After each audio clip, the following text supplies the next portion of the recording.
যারা নদী দেখতে ভালোবাসেন এবং নদীর পাড়ের মানুষগুলোকে ভালোবাসেন তাদের জন্য এই ভিডিওটি যখন করছিলাম তখন নদীতে অনেক জোয়ার ছিল এবং চারপাশে পানিতে ভরপুর ছিল। যারা অনেকদিন গ্রামে যান না কিংবা নদী দেখতে পান না তারা ভিডিওটি সম্পূর্ণ দেখতে পারেন, তাহলে গ্রামীণ পরিবেশ একই সাথে নদীর পাড়ের মানুষের জীবনযাত্রার মান সবই দেখতে পারবেন।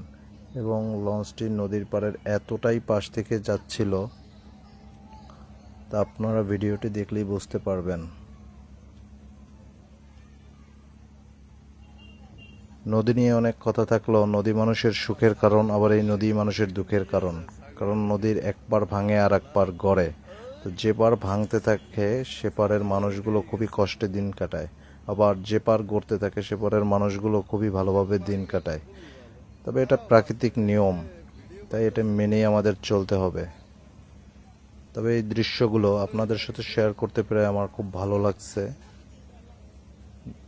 যারা অনেক দিন নদী দেখতে পান না, আশা করি তারা দেখতে পাবেন সবকিছুই এই ভিডিওর মাধ্যমে।